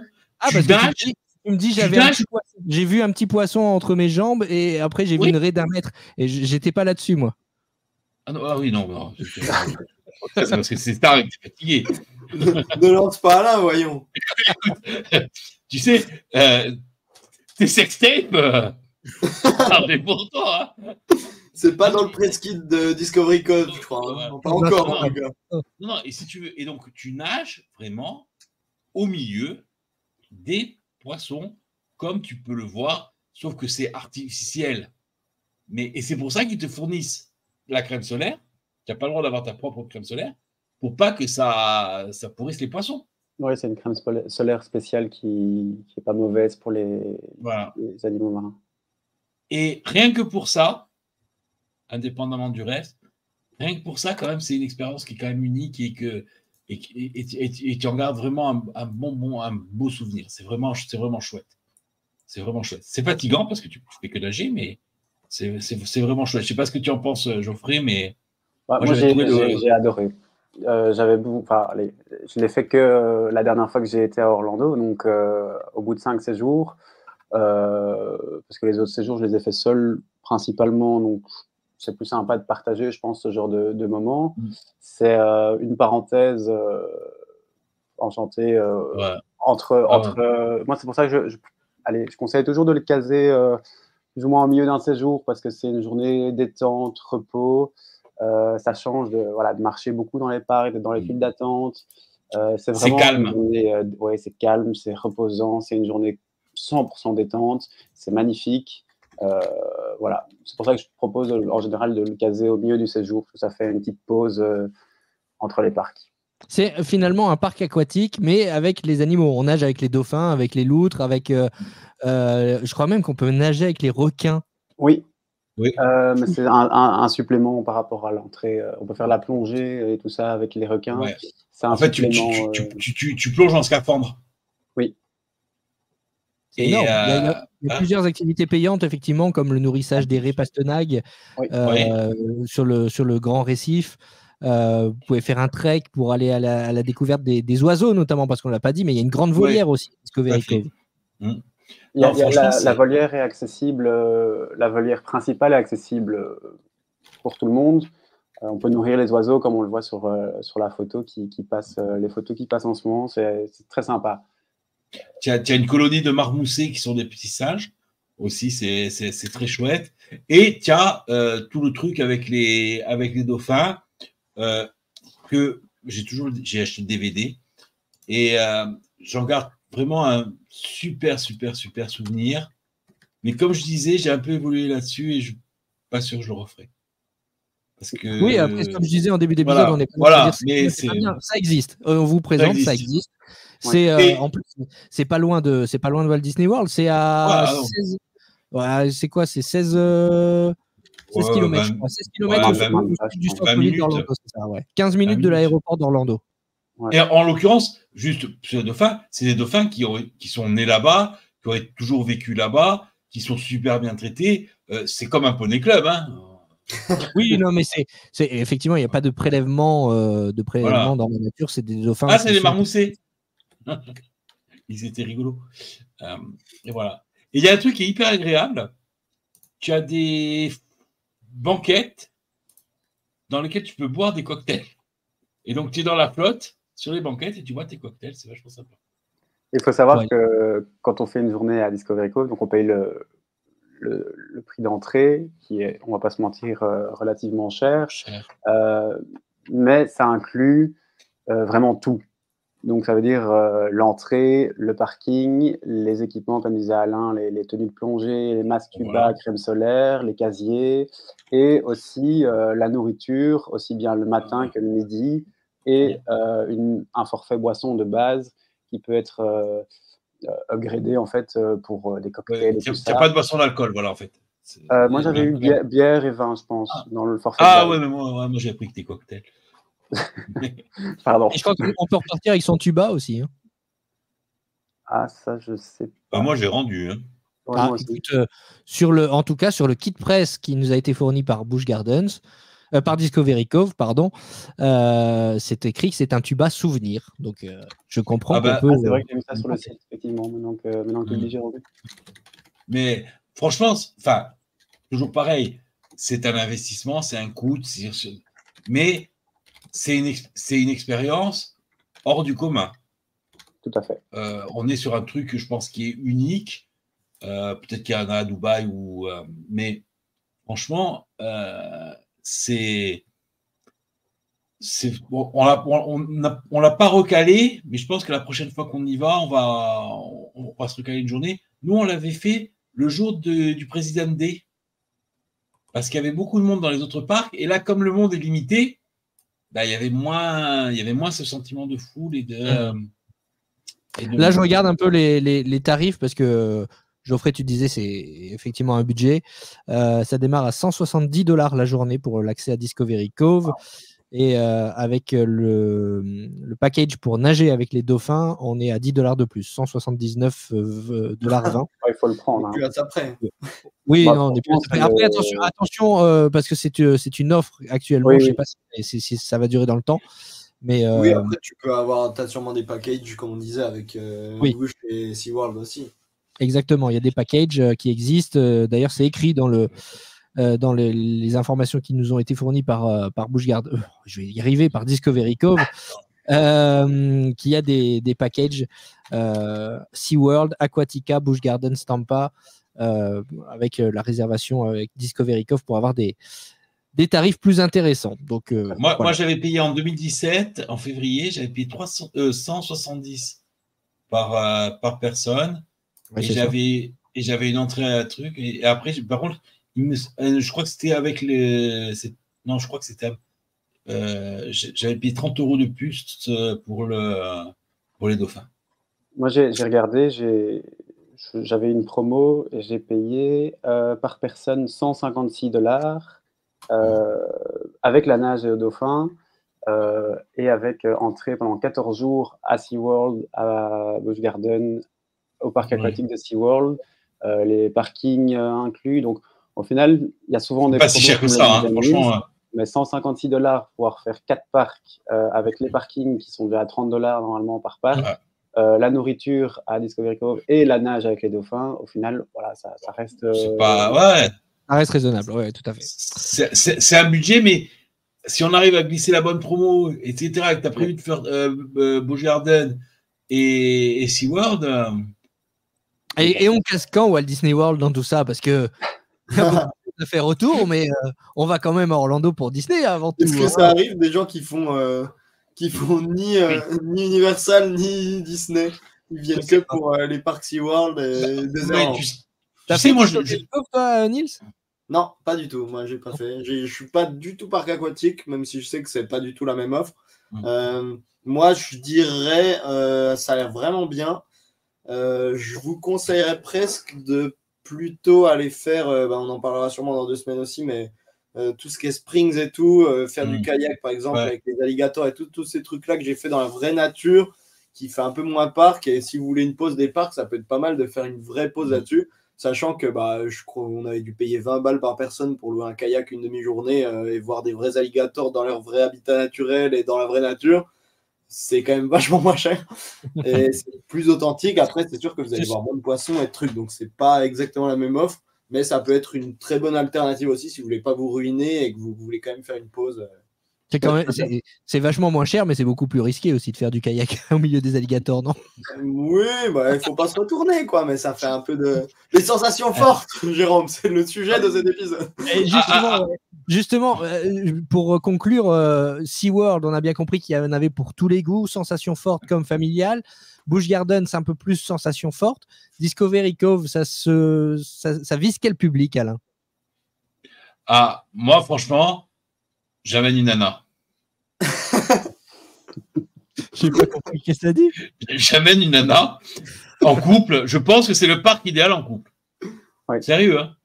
En couple. C'est là que tu peux faire des demandes en mariage avec le dauphin qui t'apporte un message et tout, là, non? Oui, tout à fait. Ouais.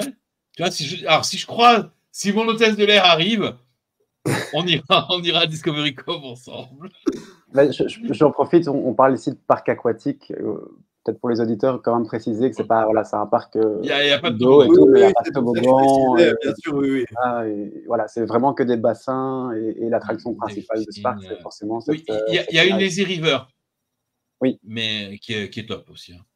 Non, ouais. Mais si tu veux, moi, Lucas, il avait 10 ans quand on est allé, il s'est régalé. Hein. Ouais, c'est sympa. On voit sur les images, c'est paradisiaque. Puis, oui, c'est magnifique. J'avais la GoPro, T'as un truc qui est rigolo au fond du Grand Riff. T'as une zone où il y a une grande vitre et derrière, tu as les requins. Donc, en fait, quand tu prends photo sous l'eau, les gens ne voient pas qu'il y a une vitre. Donc, j'ai l'impression qu'il y a le requin derrière qui est en train de passer. C'est voilà. Non, c'est à faire, vraiment. Mais si tu veux, quand je dis c'est des profusions de poissons, c'est-à-dire que tu nages, tu brises le banc de poissons, il s'écarte devant toi. Et tu as des raies qui croisent. Oui, ça a l'air vraiment superbe. J'ai envie de vous poser une question piège pour conclure cet épisode. Voilà, on a parlé de SeaWorld, on a parlé de Busch Gardens, on a parlé de Discovery Cove. Je vais vous demander à chacun d'en choisir un. Vous ne m'expliquez pas pourquoi vous en choisissez juste un. On va commencer par toi, Alain. Busch Gardens. Busch Gardens. Niels? Ah, c'est drôle. SeaWorld pour moi, clairement. Très bien. Geoffrey? Moi, je vais rejoindre Alain pour Busch Gardens. Eh bien, allez vous faire voir, je me casse. SeaWorld, je le mets en bas. J'adore, mais je le mets en bas du trio, je pense. Tu veux, moi, SeaWorld, j'ai vraiment... Enfin, si j'y vais, c'est presque une revanche. Ouais. Alors que Busch Gardens, c'est voilà, on n'a pas eu de bol, mais malgré les conditions cataclysmiques qu'on a eues, on a passé deux vraiment beaux jours sur ce parc, etc. Et on a envie d'en voir encore plus. D'en avoir plus, ouais. Bah moi, je ressens pas trop la magie à Busch Gardens, mais je la ressens vraiment à SeaWorld. Enfin, la magie, on se comprend, mais vraiment... non, la magie appartient à Disney. Tu peux pas parler. La magie, c'est déposé par Disney. Hein. Oui, c'est vrai, pardon. Bon, en tout cas, on espère que vous appréciez ce genre d'épisode. C'est vrai que c'est un peu des hors-séries. Hein. On parle toute l'année et tous les 15 jours de Walt Disney World, mais on avait envie aussi, c'était prévu depuis longtemps, de vous parler des autres parcs à découvrir. On avait fait ça il y a une saison ou il y a déjà 2 saisons, d'ailleurs, même ça, le temps passe vite, avec Universal. C'est d'ailleurs sur cet épisode qu'Alain avait rejoint l'équipe.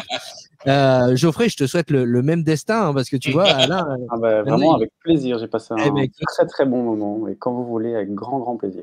Et j'essaierai de ne pas avoir de problème de micro, oreillette la prochaine fois. Ne t'inquiète pas, ce sera ni vu ni connu au montage. T'inquiète pas, Jérôme, c'est pour ça, tu peux y aller. Pof. La magie, c'est déposé par Disney, par le montage de Jérôme. C'est les deux seuls moments où on peut en parler. Moi, des fois, il y a même des fois où je me demande s'il n'imite pas ma voix, parce qu'il y a des propos, notamment, il y a des gros mots qui passent. C'est absolument pas moi qui les dis. Hein. Bah oui, bien sûr. Que Jérôme manipule ma voix pour faire croire que je dis des gros mots à l'antenne. Pour faire croire que SeaWorld, c'est pas bien, alors que c'est génial. Exactement. Non, mais franchement, il y a des propos qui sont déformés. Hein. Eh oui. Voilà, vous m'avez démasqué. Non, mais c'était un plaisir de discuter de ces parcs-là avec vous, parce que voilà, comme je disais, moi je suis novice, c'est vrai que je les connaissais pas, et je pense que la plupart de nos auditeurs, c'est un peu pareil. Ils cherchent aussi des renseignements sur ces parcs autour de Walt Disney World. Donc voilà, on avait envie de vous proposer ces hors-séries. On espère que c'est des épisodes qui vont vous plaire. Dans 15 jours, on parlera encore d'autres parcs, et puis rassurez-vous, on reviendra à Walt Disney World très rapidement quand même, parce que la magie, c'est quand même là-bas qu'on la vit, et on vous souhaite tous de partir à Walt Disney World, et c'est pour ça que ce podcast existe, GoWDW.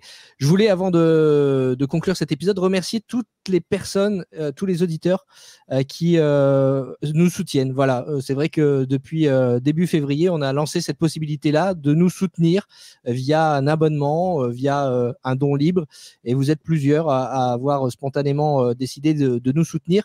Et je vous annonce déjà qu'on a récolté assez d'argent pour rembourser l'hébergement du site internet. Donc voilà. C'est vrai que t'allais dire que vous nous payez un voyage. Allez, Jérôme, fais un effort. Non, pas encore. Mais écoute, alors, on lance un appel à nous. Tu m'as livré pas mal, mais un voyage, c'est cool aussi. Non, voilà, c'est tout ce genre de frais inhérents, parce que je le dis, c'est de l'investissement en temps, parce que ne serait-ce que pour préparer un épisode comme celui-ci, réunir les images, contacter les parcs d'attractions, etc., c'est plusieurs heures de travail. Donc voilà, c'est de l'investissement en temps, mais c'est aussi, malgré tout, de l'investissement en argent. Et donc, le fait que vous nous souteniez, eh bien, ça nous touche énormément. Donc, merci pour ça. Merci à vous. Merci à toi pour le boulot que tu fais, parce que nous, on vient, on raconte 3 conneries et voilà. Voilà, exactement, on passe un bon moment. Mais toi, je sais que. Écoute, à part quand tu racontes des gros mots que je ne dis pas. Mais... c'est une équipe. On voit que c'est préparé et franchement, c'est chapeau. Et c'est pour ça qu'on vous écoute aussi. Et franchement, c'est du bonheur. Super. Bah merci. C'est ce que je dis tout le temps. Les gens qui nous soutiennent financièrement, c'est adorable. C'est vraiment très gentil. Ça nous touche beaucoup. Mais il y a plein de façons de nous soutenir, déjà en nous écoutant et puis en partageant nos épisodes autour de vous. Ça nous aide aussi beaucoup pour le référencement. Donc, il y a plein de façons de nous soutenir. Vraiment, merci. Et merci à vous d'avoir été avec nous, Nils, Alain, Geoffrey. Ce soir, c'était vraiment passionnant de vous écouter. Merci à toi, Jérôme. Merci à toi, Jérôme. À très bientôt. Merci. Et merci à vous de nous avoir suivis. GoWDW, c'est un podcast, mais pas seulement. C'est aussi un site internet, gowdw.fr, sur lequel vous retrouvez toutes les informations utiles pour préparer votre séjour à Walt Disney World. Vous pouvez aussi nous suivre sur les réseaux sociaux, Facebook, Instagram, pour suivre toute l'actualité, les photos, les anecdotes sur la destination. Sans oublier la chaîne YouTube, GoWDW, pour rêver en images et suivre les épisodes du podcast en format vidéo. N'oubliez pas de mettre un pouce bleu et de vous abonner. Et si vous appréciez l'aide qu'on vous apporte dans nos podcasts, sur notre site internet ou nos réseaux sociaux, vous pouvez nous soutenir de différentes façons. Le lien pour vous abonner ou pour faire un don libre est disponible en description de cet épisode. Some imagination, huh? D'avance, merci et à bientôt sur GoWDW pour préparer votre séjour magique à Walt Disney World.